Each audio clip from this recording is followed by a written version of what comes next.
இக்ரா சூரத்துல் பக்ரா ஃபைன் அஹதஹா பரக்கா வ தர்கஹா ஹஸ்ரா லா யஸ்ததியுல் பதலா. சூரா பக்ரா ஓதுங்க. சூரா பக்ரா ஓதுனா என்ன நடக்கும்? ஃபைன் அஹதஹா பரக்கா, அது எடுத்த பரக்கத்து.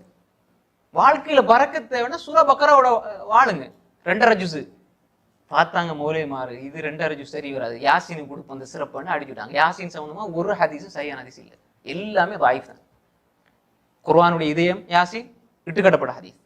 மரணித்தவருக்கு மரணிக்கிற இக்ரவாலா மௌத்தாக்கு யாசீன் மிக பலவீனமான ஹதீஸ். எந்த ஹதீஸும் யாசீன்ல சரியானது இல்லை. நம்ம யாசீனோட கோபம் இல்லை, சூரா பக்ராக்கு சிறப்பு சொல்லணும் சரியான ஹதீஸ்ல. இது முஸ்லீம் வர ஹதீஸ்.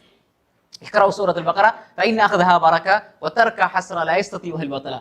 அது சூரா பக்ரா ஓதுங்க, அது பரக்கத்து. அதை விட்டா கை சேதம்.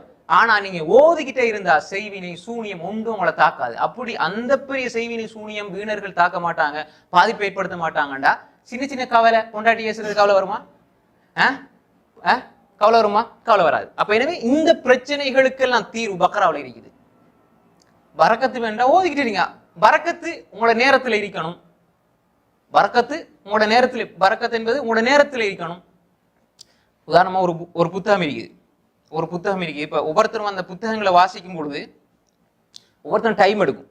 உதாரணமா இந்த மட்டும் ஒரு புத்தகம் தாங்கண்ணே, உதாரணம் நான் சொல்றேன். புத்தகம் வாசிக்கிறதுங்கிறது ஒரு கலை. நான் ஏன் உங்களுக்கு வெளிப்படையா சொல்றேன்னா சில அனுபவங்கள் எனக்கு உள்ளதுனால சொல்றேன். இந்த மாதிரி புத்தகம் இருந்தீங்கன்னா ஒரு மணி நேரம் 2 மணி நேரத்தில் நான் முடிப்பேன் வாசி. இந்த மாதிரி புத்தகம் தாரீங்க ஒரு 300-400 பக்கம்டா, ஒரு அரபு புத்தகத்தை, தமிழில் அரபு, ஒரு மணி நேரத்தில் தான் முடிப்பேன் நான், வாசி முடிச்சிடும் இன்ஷா அல்லாஹ். இது ஒரு வாசிக்கிற ஒரு கலை, உதாரணம் சொல்றேன். இது இன்னும் சில ஆளுக்கு 10 நாள் தேவை, 20 நாள் தேவை, தொடர்ந்து வாசி அப்படி வரும். அது நேரத்துல பறக்கத்துங்கிறது இப்படிதான், இப்படி இருக்கும். இது ரெண்டுமே ஒரு மணி நேரம் தான். ஆனா இந்த அகலம் இருக்குதானே, சில ஆளுக்கு இந்த மூட்டுக்கு இருக்கும், இந்த ஆளுக்கு இந்த மூட்டுக்கு இருக்கும், சில ஆளுக்கு இந்த அளவுக்கு இருக்கும். இந்த அகலம் இதுதான் பறக்கத்து. 2 பேருக்கு ஒரு அவர் தான், ஒரு அவர். புரியுதா உங்களுக்கு? இந்த நீளம் பாருங்க, நீளம் உண்டு ஒரு அவர், ஆனா என்னுடைய தடிப்பும் இருக்குதானே, இது இந்த மூட்டுக்கு இருக்கும். சில ஆளுக்கு அந்த அளவுக்கு செய்வாங்க அந்த வேலைகளை. அதான் இமாம்களை பாருங்க, அவங்க 40 வருஷம் வாழ்ந்திருப்பாங்க.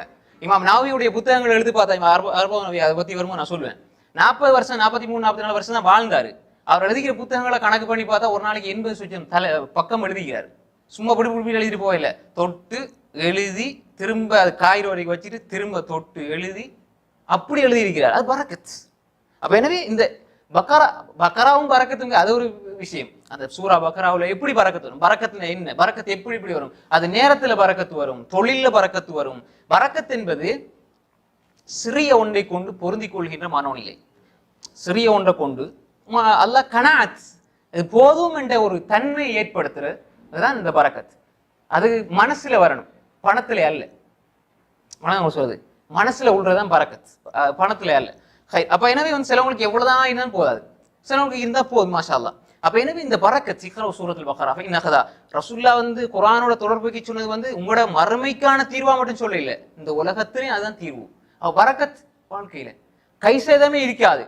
லா தஸ்ததியுல் பதலா லா யஸ்ததியுல் பதலா, வீணர்கள் உங்களோட சக்தி வர மாட்டாங்க. பக்ரா சொன்ன அது மாதிரி பக்ரா ஆல் இம்ரான் ஏற்கனவே சொன்ன மாதிரி நாளைக்கு அல்லாஹ் இடத்துல மன்றாடும். இதுவும் சரியான ஹதீஸ். பக்ரா சூரா ஆல் இம்ரான் பக்ரா ரெண்டுமே என்ன செய்யும்? மன்றாடும். 2.5 ஜுஸ். அப்ப எப்படி ஓதுறது? ஒவ்வொரு நாள் ஓதணுமா? தேவையில்லை. உங்களால முடியுமான ஓதுங்க. ஒரு ஆளுக்கு ஒரு நாள்ல ஓத இல்லைன்னா ஓதுங்க, டைம் இருக்குன்னா ஓதுங்க, பிரச்சனை. 2.5 ஜுஸ் ஓதுற பிரச்சனை இல்லை. ஆனா ஒவ்வொரு நாள் அதே ஓதிட்டிருக்கிறது சிறப்பா அல்லது 30 ஜுஸையும் ஓதுகிறது சிறப்பாண்டா 30 ஜுஸ் ஓதுங்க. ஏன்னா குர்ஆன் சிறப்பு சொல்லப்பட்டிருக்கிற என்பதனால அடுத்ததை விட்டுறக்கூடாது. வழங்க அவர் சொல்றது அடுத்ததை விட்டுறக்கூடாது, எல்லாமே இருக்கணும், எல்லாம் ஓதிக்கொண்டே இருக்கணும். நம்ம இடைக்கிடைக்க இதோடைய சிறப்பு கருதி இடைக்கிடைக்க என்ன செய்யலாம்? ஓதிக்கொள்ளலாம். அதே மாதிரி சூறாவுடைய சிறப்புகள்